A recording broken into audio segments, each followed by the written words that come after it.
Good morning बेटा। BA first year की सभी छात्राओं का आज की स्मार्ट क्लास में स्वागत है। बेटा आज हम उसी श्रृंखला में आगे बढ़ते हुए आज हम पढ़ रहे हैं राजनीति विज्ञान के परंपरागत दृष्टिकोण के बाद उसका आधुनिक दृष्टिकोण। जैसा कि आपको याद होगा, कल हमने डिस्कस किया था कि राजनीति विज्ञान के मूल आधार में जब राजनीति विज्ञान विषय ने अपना स्वतंत्र अस्तित्व कायम किया, उस समय राजनीति विज्ञान के विचारकों में मतभेद रहे। कोई भी विद्वान जो था वो एक मत नहीं था कि राजनीति विज्ञान विषय क्या है, राजनीति विज्ञान विषय में क्या पढ़ा जाएगा, अर्थात राजनीति विज्ञान विषय की मूल अध्ययन सामग्री क्या होगी। तो इस प्रकार से अनेक मतभेदों के बाद राजनीति विज्ञान का एक परंपरागत दृष्टिकोण बनता है और उस दृष्टिकोण में विभिन्न विद्वान अपने अपने मत देते हैं।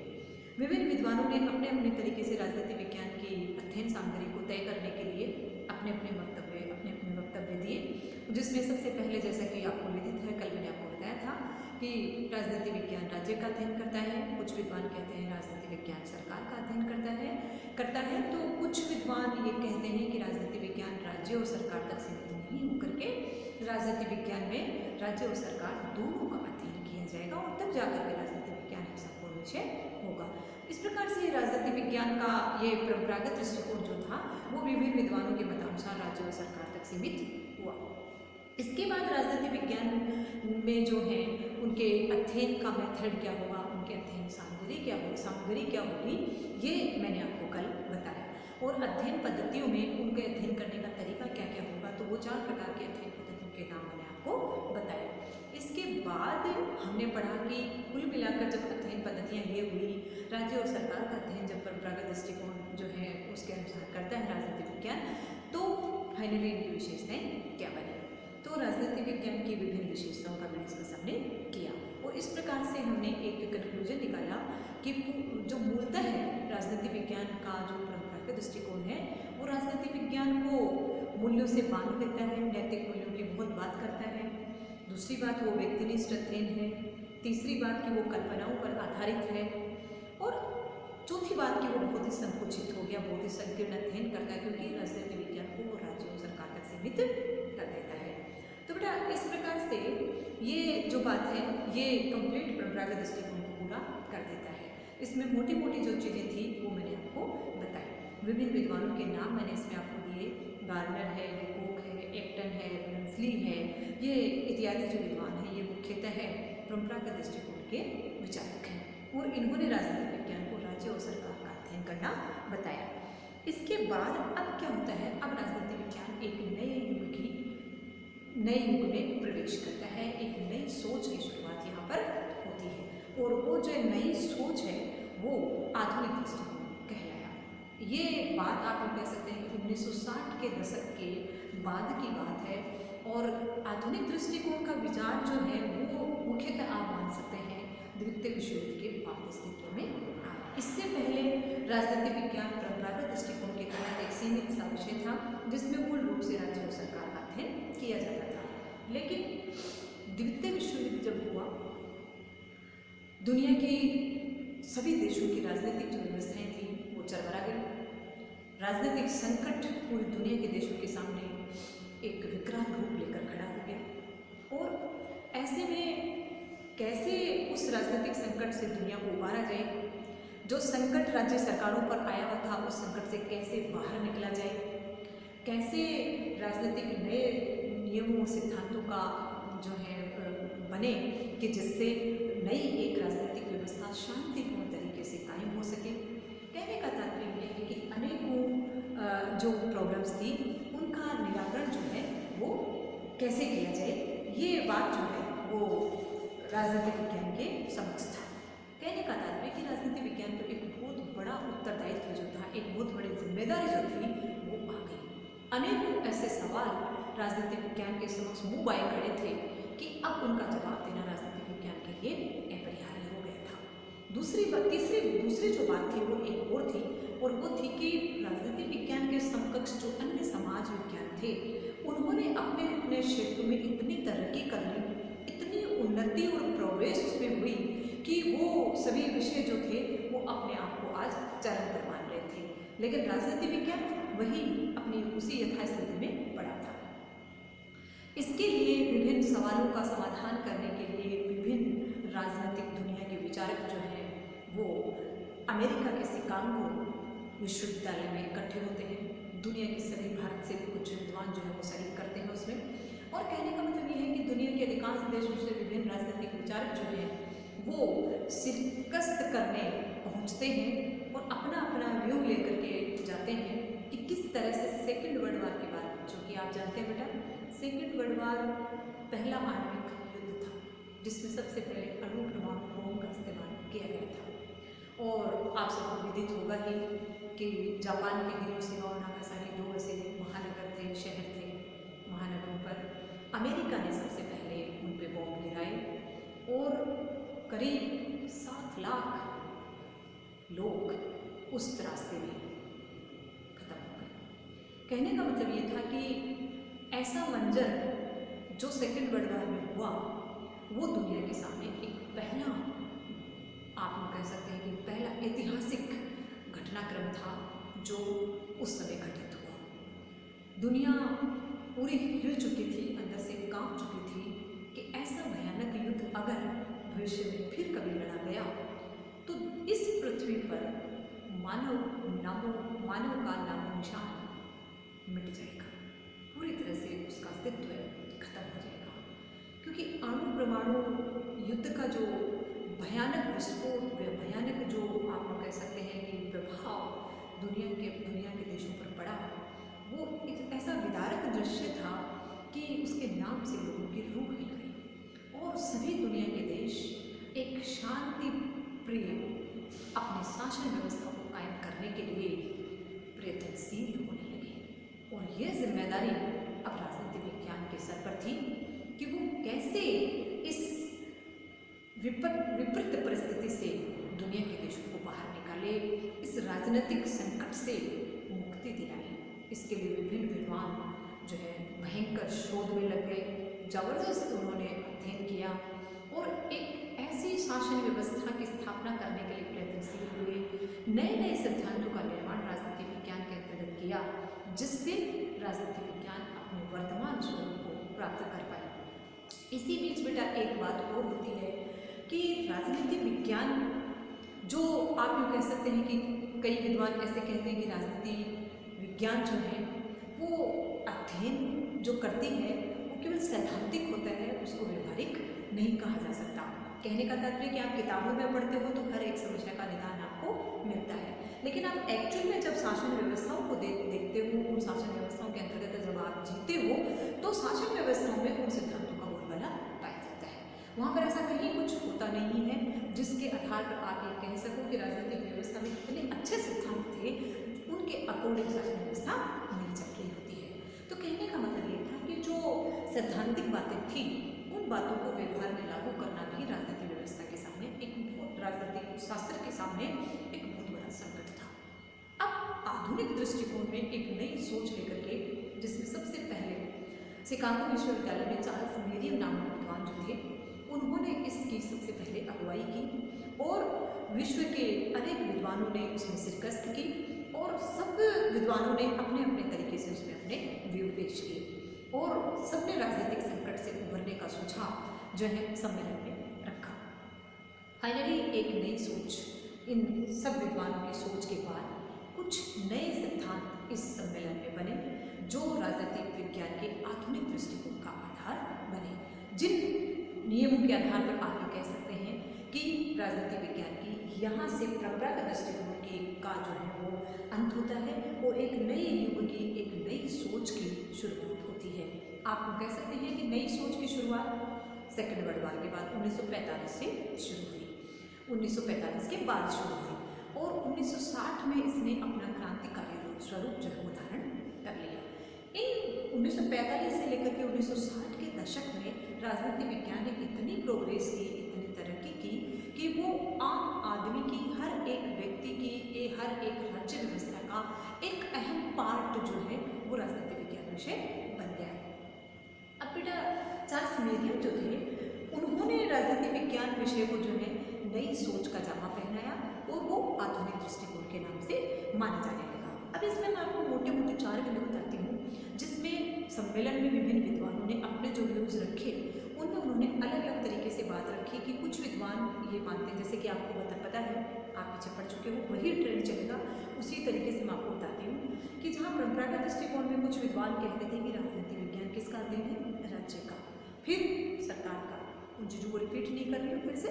ठीक इसी प्रकार से आधुनिक दृष्टिकोण में भी विभिन्न विद्वान अपने अपने दृष्टिकोण देते हैं। तो कुछ विद्वान जो है उसमें ये कहते हैं कि राजनीति विज्ञान विषय जो है वो मानवीय क्रियाओं का अध्ययन है। देखो मैं आपको लिख कर देती हूँ कि सबसे पहले राजनीति विज्ञान के आधुनिक दृष्टिकोण के जो विद्वान हैं वो ये कहते हैं कि राजनीति विज्ञान क्या है, राजनीति विज्ञान मानवीय क्रियाओं का अध्ययन करता है। ये बहुत बड़ी बात है बेटा, ये बहुत बड़ी बात इसलिए है कि जहाँ परंपरागत दृष्टिकोण राजनीति विज्ञान को केवल संस्थाओं का अध्ययन मानता था, केवल राज्य और सरकार के अमूर्त संस्थाओं तक अपने आप को सीमित करता था, वहाँ से बाहर निकल करके अब एक नई सोच की शुरुआत होती है। और वो नई सोच ये कहती है कि राजनीति विज्ञान मानवीय क्रियाओं का, ह्यूमन एक्टिविटीज का एक पार्ट है, कि मानव जैसी क्रियाएं करता है वैसा ही सिस्टम हमारा बनता है, वैसे ही हमारे राज्य और सरकारें बनती हैं। और बिल्कुल ठीक बात है कि राज्य और सरकारें जो है वो मानव क्रियाओं से ही बनती है। कहने का मतलब कि राजनीति विज्ञान के आधुनिक दृष्टिकोण की ये क्या है, एक जीवंत अवधारणा बनी कि ये मानव की एक्टिविटी का परिणाम है। बहुत सही बात है कि राजनीति विज्ञान एक विषय नहीं है, राजनीति विज्ञान में केवल सिद्धांत है जो बने हुए नहीं है, वो सिद्धांत अपने जीवन में काम करते हैं। मानव राजनीति से पूरी तरह से जुड़ा हुआ है और मानव जो क्रियाएं करता है उसी का रूप जो राजनीति विज्ञान है। इस बात का जो है स्पष्टीकरण सबसे पहले आधुनिक दृष्टिकोण में दिया गया। इसी प्रकार से कुछ विद्वान जो है वो इस बात से सहमत नहीं होते हैं और वो ये कहते हैं कि राजनीति विज्ञान मानवीय क्रियाओं का अध्ययन नहीं है, बल्कि राजनीति विज्ञान जो है वो एक शक्ति का विज्ञान है। राजनीति विज्ञान किसका कैसा विषय है, राजनीति विज्ञान एक शक्ति का विज्ञान है। ध्यान रहे यहाँ मानवीय क्रियाओं का अध्ययन बताया है, जबकि दूसरे विद्वान कहते हैं कि राजनीति विज्ञान क्या है, राजनीति विज्ञान एक शक्ति का विज्ञान है। ये बात भी बेटा विद्वानों ने बहुत ही सोच समझ करके कही है। और आप जैसा कि जानते हैं बेटा सबसे ज्यादा पावर पॉलिटिकल पावर होता है, और राजनीति विज्ञान में पावर अगर नहीं है तो राजनीति विज्ञान है ही नहीं। क्योंकि आप यूँ समझिए कि राजनीति के लिए आप, हालांकि ये इस सिद्धांत से मेल नहीं खाता है, लेकिन आपको एक हल्का सा उदाहरण मैं इसमें बताती हूँ ताकि आप इजीली इस बात को समझ पाए कि राजनीति विज्ञान शक्ति का विज्ञान कैसे है। राजनीति एक बहुत बड़ी शक्ति है, आपको पता है राजनीतिक शक्ति। आज चुनाव लड़ने के लिए हर एक व्यक्ति तत्पर है, हर एक व्यक्ति लाखों करोड़ों रुपए खर्च करने के लिए तैयार है। क्यों? क्योंकि उसको ऐसा करने से वो इलेक्शन जीतता है, इलेक्शन जीतने से उसके पास क्या आता है, पॉलिटिकल पावर आता है, और पॉलिटिकल पावर आने से उसके पास बहुत सारे अधिकार आते हैं। कहने का तात्पर्य कि राजनीति एक शक्ति विज्ञान है, राजनीति वास्तव में सबसे बड़ी शक्ति है। आज हम कह सकते हैं कि दुनिया की जितनी भी पावर आप कह सकते हैं वो कंप्लीट पावर का जो मेन बिंदु है वो क्या है, पॉलिटिकल है। पॉलिटिकल राजनीति जो है वो वास्तव में शक्ति का विज्ञान है। ये दो बातें उठाकर नए दृष्टिकोण में, आधुनिक दृष्टिकोण में हमारे सामने आई, लेकिन इन दोनों ही मतों से कुछ विद्वान जो है वो फिर सहमत नहीं होते हैं और वो एक तीसरी बात लेकर के आते हैं। और तीसरे तरीके के जो विद्वान हैं वो ये कह रहे हैं कि राजनीति विज्ञान ना मानवीय क्रियाओं का अध्ययन है, हो सकता है कि मानवीय क्रियाओं का भी अध्ययन हो। कुछ विद्वान इन दोनों मतों से भी सहमत हैं, लेकिन वो एक तीसरी बात कहते हैं कि राजनीतिक विज्ञान व्यवस्था का अध्ययन, व्यवस्था का अध्ययन, पॉलिटिकल राजनीतिक व्यवस्था का अध्ययन है। कौन? राजनीतिक विज्ञान। राजनीतिक विज्ञान राजनीतिक व्यवस्था का अध्ययन करता है। क्या बात हुई है?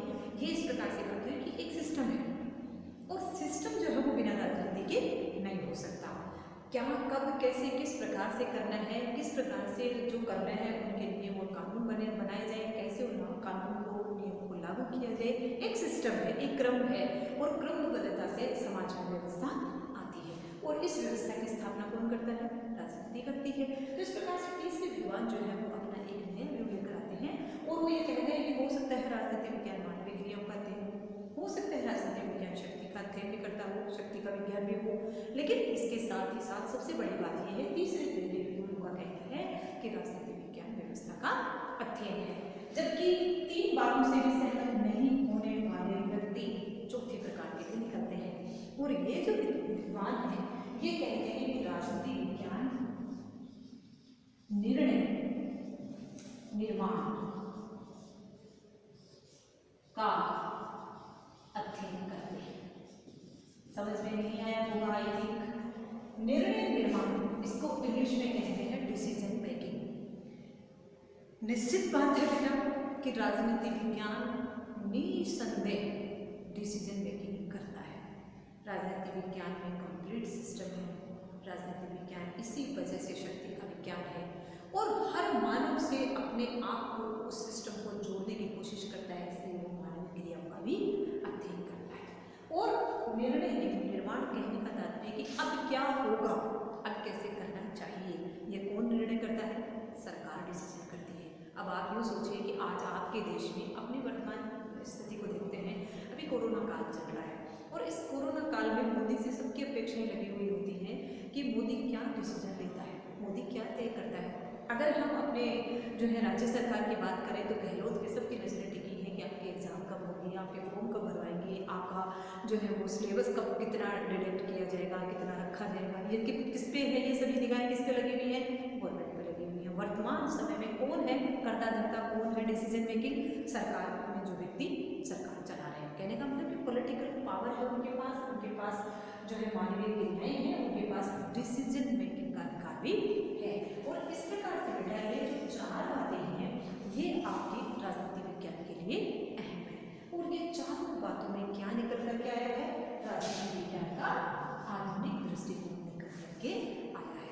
एग्जाम में आपसे ये सवाल भी किया जा सकता है कि राजनीति विज्ञान के आधुनिक दृष्टिकोण के चार प्रमुख मतों पर प्रकाश डालिए। चार कौन से सबसे पहले मत थे? आपसे वो भी पूछा जा सकता है कि राजनीति विज्ञान मानवीय क्रियाओं का अध्ययन करता है, स्पष्ट कीजिए। राजनीति विज्ञान शक्ति का विज्ञान है, ये किसने कहा है? राजनीति विज्ञान निर्णय निर्माण का अध्ययन है, ये क्या बात है? इस बात को स्पष्ट कीजिए। कहने का मतलब कि किसी भी बात को इन चारों के बारे में पूछ सकता है। चार बातें कौन सी सबसे पहले जो है शिकागो सम्मेलन में निश्चित हुई, विद्वानों ने विभिन्न कौन से मत दिए आधुनिक दृष्टिकोण के तहत, ठीक है। इस प्रकार से कई सवाल बनते हैं, और मोटी बात यह है कि आधुनिक दृष्टिकोण को समझने के लिए ये चारों को समझना आवश्यक है। इनकी डिटेल जो है वो आपको पीडीएफ के जरिए भेज दूंगी, लेकिन वे मोटा मैंने आपको समझाने का प्रयास किया है कि आधुनिक दृष्टिकोण जो 1945 से लेकर के 1960 के दशक के बीच में चला, उसमें अनेक राजनीतिक आप कह सकते हैं उथल पुथल मंथन हुए, और उनमें सबसे पहले जो निकल करके एक आधुनिक दृष्टिकोण आता है आपके समक्ष, तो ये चार बिंदुओं के आधार पर आता है, और ये नई जो शुरुआत है वो आधुनिक दृष्टिकोण कहलाती है। इस प्रकार से बेटा अब इसमें फाइनली क्या होता है कि इस प्रकार से इसका निष्कर्ष मैं आपको पढ़कर सुनाती हूँ कि निष्कर्ष में ये है कि इस प्रकार राजनीति शास्त्र की एक सर्वसम्मत परिभाषा देना कठिन है। कठिन किस लिए हो गया? क्योंकि विभिन्न विद्वान अपने अपने व्यूज देते हैं। कोई कहता है कि ये है, तो कोई कहता है कि ये है, और अब आप कंफ्यूज्ड हैं टोटली कि आप ये कह नहीं पा रहे हैं कि राजनीति विज्ञान का आधुनिक दृष्टिकोण है क्या। ये आपको हर एक चीज़ में मिलेगा, ये समस्या आपको राजनीति विज्ञान के हर एक पाइदान में आपको मिलेगी। विभिन्न विद्वानों के विभिन्न मत, अपने अपने तरीके से उनको परिभाषित करना, लेकिन अगर आप सच्चे राजनीति विज्ञान के विद्यार्थी हैं, वो ठीक तरीके से इस सब्जेक्ट को समझती हैं, तो बेटा इजीली तुम जो है इसका समाधान कर सकती हो, क्योंकि विभिन्न व्यूज आपके सामने हैं। उन सभी व्यूज का एक कॉमन बिंदु है कि वो राजनीति विज्ञान के आधुनिक दृष्टिकोण को परिभाषित करना चाह रहे हैं, और इन चारों ही बातों के आधार पर आप आधुनिक दृष्टिकोण को परिभाषित कर सकते हैं।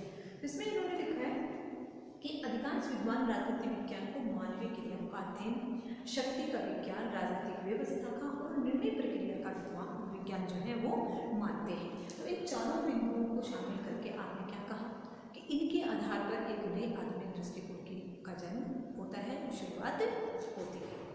इसके बाद राजनीति विज्ञान के आधुनिक दृष्टिकोण की परिभाषा विभिन्न विद्वानों ने किस किस तरीके से दी है, जैसे कि कैटलिन है जिन्होंने राजनीति विज्ञान को दिया था, इसमें आएगा केटलिन नामक विद्वान जो है उन्होंने क्या कहा है, राजनीति विज्ञान शक्ति का विज्ञान है। लास्टवेल में इन्होंने कहा है कि राजनीति शक्ति से अप्रतिक्रिया है। इन्होंने भी राजनीति विज्ञान को शक्ति का विज्ञान कहा है। इन्होंने कहा है कि राजनीति और शक्ति दोनों इस तरह से एक दूसरे से जुड़ी हुई है कि इनको कभी भी पृथक नहीं किया जा सकता, अपृथकनीय है। और इसके अलावा कई विद्वान हैं जिन्होंने अपने अपने तरीके से राजनीति विज्ञान के आधुनिक दृष्टिकोण को परिभाषित करने का प्रयास किया है। इसके बाद अब हम बात करते हैं राजनीति विज्ञान की प्रमुख विशेषताओं की। प्रमुख विशेषताओं में